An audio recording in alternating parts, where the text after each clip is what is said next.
Hello friends, welcome back to my channel once again. Radhe Radhe आप सभी को। हम लोग पहुंच गए हैं वृंदावन और मैं वृंदावन की स्टार्टिंग पहले कर रही हूँ वृंदावन से। आप देखिए शुरू से पूरा ब्लॉग हम कैसे और कितनी रात को आए वृंदावन। और यहाँ हम रात को निकल गए हैं, करीब हम लोग निकले हैं 9 बजे करीब वृंदावन के लिए। मैं आपको बता दूं कि वृंदावन हम लोग क्यों जा रहे हैं अभी मैं आपको आगे बताऊंगी। सस्पेंस है, इतनी जल्दी ख़त्म नहीं करूंगी। वैसे आपने इससे पहले वाला ब्लॉग देख लिया होगा तो आप समझ ही गए होंगे हम वृंदावन क्यों जा रहे हैं।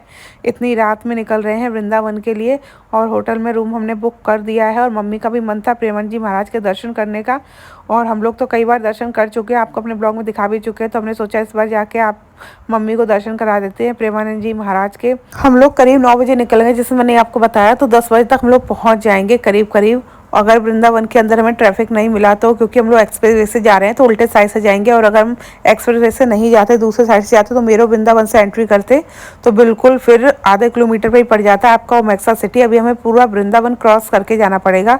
और वहाँ जैसे कि आपको पता है अभिषेक भैया है, उन्हें हम कॉल कर देते हैं तो हमारा ऑलरेडी रूम बुक हो जाता है। कई बार मैंने ओमेक्सा सिटी में आपको रूम भी दिखाया और रेंट पे भी भैया अवेलेबल करवाते हैं। तो मैंने आपको कई बार भैया से इंटरव्यू भी करवाया है, तो आप चाहें तो मेरे पुराने ब्लॉग देख सकते हो। और अगर आज भैया हुए तो आपको भैया से मिलवा भी देंगे कि अगर आप ओमेक्सा सिटी में जाए तो अभिषेक भैया से कांटेक्ट कर लीजिए, आपको रूम मिल जाएगा। और बहुत ही अच्छी सर्विस देते हैं। तो अब इतनी रात को हम लोग निकल गए हैं वृंदावन के लिए। और आप लोग सोच रहे होंगे कि हम लोग वृंदावन जा रहे हैं क्योंकि अभी मेरे हस्बैंड गए थे, वो लौट के आए हैं। आप लोग वृंदावन के ब्लॉग देख ही गए रहे थे और वो ब्लॉग अभी मैंने पूरे डाले भी नहीं हैं।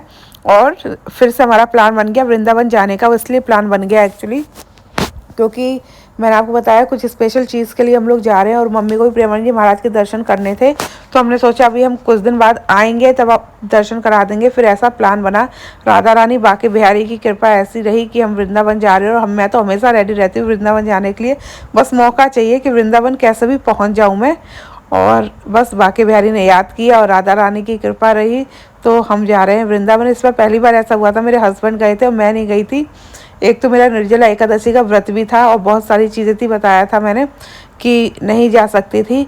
लेकिन फिर जब ये आ गए वापस तो कुछ कुछ चीज़ें ठीक हुई और फिर मेरा मन था वृंदावन जाने का। हमारा प्लान बना था वापस हम दिल्ली जाएंगे, लेकिन जब मन में था कि दर्शन करने हैं, जाना है तो बस बिहारी जी को याद किया, बिहारी जी ने भी हमें बुला लिया। ये यहाँ पे फर्स्ट टोल टैक्स आ गया, इसके बाद एक और टोल टैक्स आएगा और जो थर्ड टोल टैक्स आता है उससे 15-20 किलोमीटर पहले ही हमें निकल जाना है वृंदावन के लिए। कट आता है उसमें हम चले जाएंगे वृंदावन के लिए। एक ये टोल टैक्स आता है रिंग रोड का, एक आता है एक्सप्रेस वे का टोल। दोनों एक्सप्रेस वे के टोल नहीं आते, आप समझे कि दोनों टोल क्रॉस करके फिर आता है, नहीं।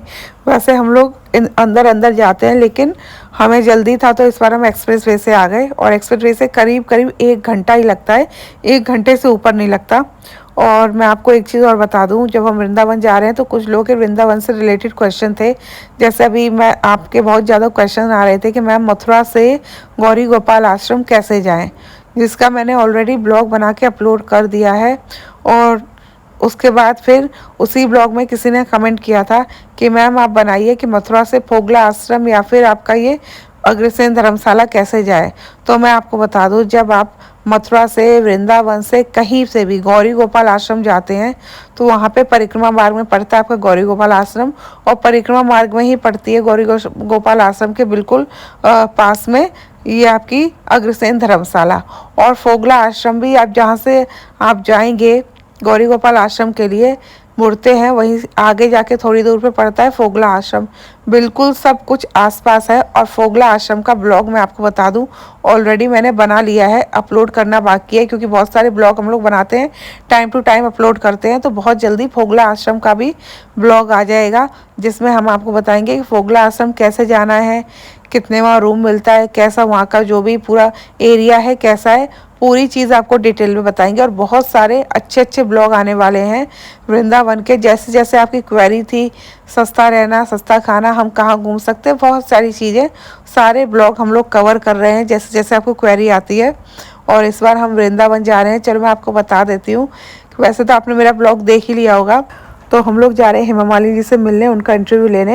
एक्चुअली हमें अपॉइंटमेंट मिल गया था, आप विदाउट अपॉइंटमेंट नहीं जा सकते, उनसे नहीं मिल सकते। हमारी बात जैसे आपने देखा था होली पे भी हमने इंटरव्यू किया था, लेकिन बहुत कम समय के लिए कर पाए थे। तो उनकी पीए से हमारी बात चल रही थी बहुत टाइम से, होली से ही। तो इस टाइम वो आई हुई थी वृंदावन में, तो हमारे पास इन्फॉर्मेशन आ गई थी, उन्होंने हमें अपॉइंटमेंट का टाइम दे दिया था। तो हम लोग जा रहे हैं उनसे मिलने। और ये आ गया है पहला टोल टैक्स आपका यमुना एक्सप्रेसवे का। इसके बाद जो सेकंड टोल टैक्स आएगा तो सेकंड टोल टैक्स तक हमें नहीं जाना, उससे 15-20 किलोमीटर पहले ही कट आ जाएगा। और मैं आपको बता दूं, जैसे आप लोग सोच रहे होंगे कि आप लोग भी जाते हैं वृंदावन घूमते हैं, बहुत से लोग ओमेक्सा सिटी में भी रुकते होंगे, तो आप लोग हेमा मालिनी जी से कैसे मिल सकते हैं। तो मैं आपको एक चीज़ क्लियर कर देती हूँ कि उनसे विदाउट अपॉइंटमेंट कोई नहीं मिल सकता। अगर ऐसे वो मिलने लगी तो जितने भी लोग हैं सब लोग पहुँच जाएंगे उनसे मिलने के लिए। एक्चुअली वो सिर्फ उन लोगों से मिलती हैं जिनकी कुछ समस्याएं हैं, जैसे कोई ब्रजवासी है या कोई कार्यकर्ता है, जो भी मतलब कार्यकर्ता होते हैं, कुछ काम कर रहे हैं किसी क्षेत्र में, तो काम से ही आप मिल सकते हैं, या आपके पास बाकायदा उनका अपॉइंटमेंट हो तो ही आप मिल सकते हैं, या फिर आप ब्रजवासी हैं या आपको कोई समस्या है, आप किसी चीज़ से रिलेटेड हैं, तभी जाके आप उनसे मिल सकते हैं। नहीं तो ओमेक्सा, आपको पता है ओमेक्सा सिटी है और बहुत सारे लोग रोज़ आते हैं अलग अलग जगह से रुकने के लिए, वृंदावन घूमने के लिए, तो वो सब जाके उनके गेट पे खड़े हो जाएंगे, कहेंगे हमें मिलना है। तो इस तरह तो कम से कम हज़ारों लाखों की भीड़ लग जाएगी। तो उनके मिलने के लिए भी कुछ प्रोटोकॉल्स हैं और अपॉइंटमेंट मस्ट है। और मैं आपको एक चीज़ यहाँ क्लियर कर दूँ, कुछ लोग थे जो मैक्सा में रुके हुए थे, बाहर से आए थे वृंदावन घूमने के लिए, वो लोग आए थे मिलने के लिए, तो गेट से ही उन्हें वापस कर दिया गया था, अंदर एंट्री नहीं दी गई थी, क्योंकि आपको उनसे मिलने के लिए अपॉइंटमेंट लेना ज़रूरी है। और आप अपॉइंटमेंट एक दिन पहले ही ले सकते हैं, 1 दिन 2 दिन पहले। और यहाँ देखिए लिखा हुआ गया है वृंदावन, और यहाँ से कट है तो यहाँ से हम जाएंगे और सामने बना होता है शिवा ढाबा। अगर आप एक्सप्रेस वे से आ रहे हो और अगर आपको कन्फ्यूज़न है कि वृंदावन में कौन सा कट है, तो जो सेकंड टोल टैक्स है उससे 10-15 किलोमीटर पहले ही, बहुत छोटा लिखा हुआ है, एक्चुअली वृंदावन दिखता नहीं है। मेन प्रॉब्लम ये है बहुत बड़ा नहीं लिखा हुआ है, ये बोर्ड लगा हुआ है, रात में तो मुश्किल से दिखता है। तो हम लोग भी देखो सीधा निकल गए थे, फिर हमने गाड़ी बैक की और फिर हम जा रहे हैं, और सामने बना हुआ है शिवा ढाबा।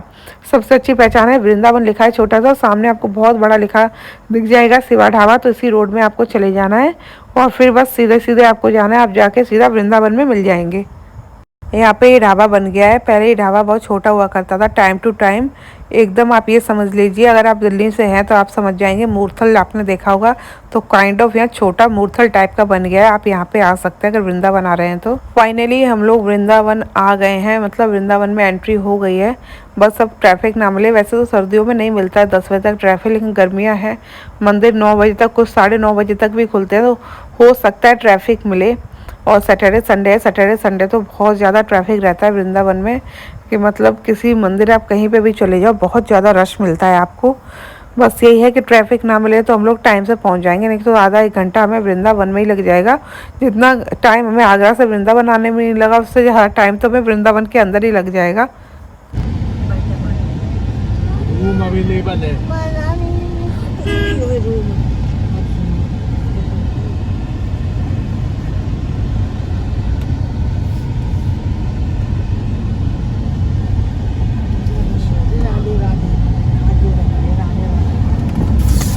मुझे एक चीज़ बताओ, पहले होटल चलना है पहले?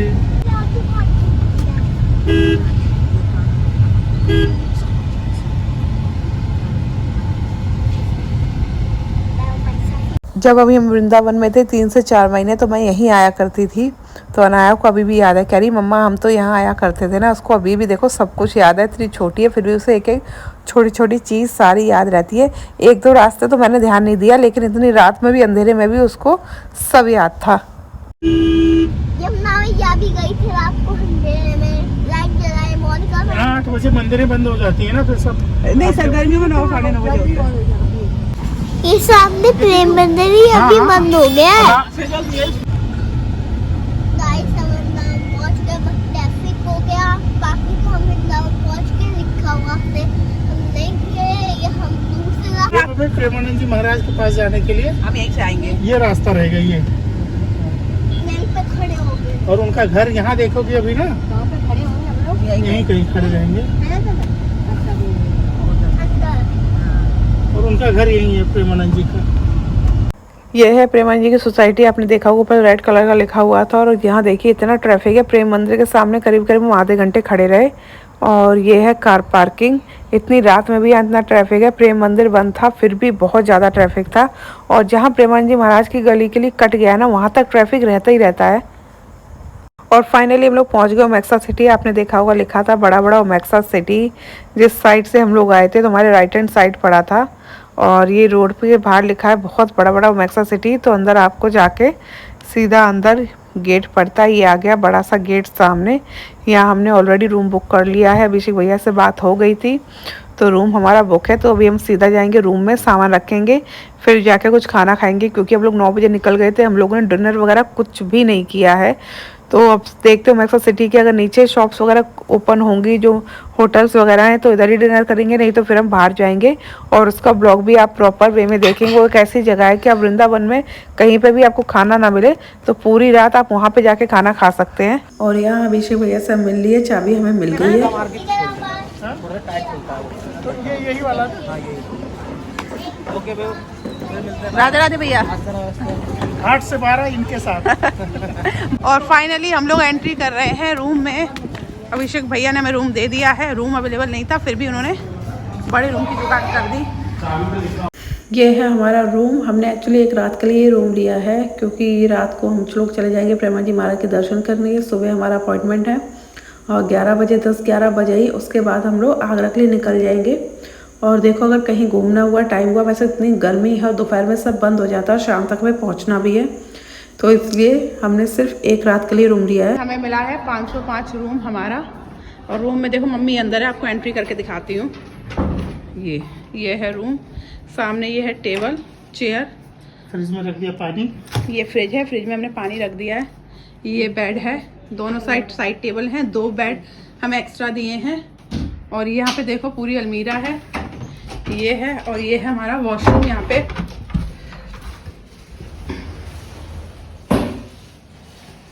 पूरा नीट एंड क्लीन, एक सोप दिया हुआ है हमें। बाल्टी है यहाँ बेड के साइड से बालकनी, और बालकनी के बाहर का व्यू देखिए। पूरी ये जितना आपको दिख रही है, पूरी इतनी बड़ी ओमेक्सा सिटी है।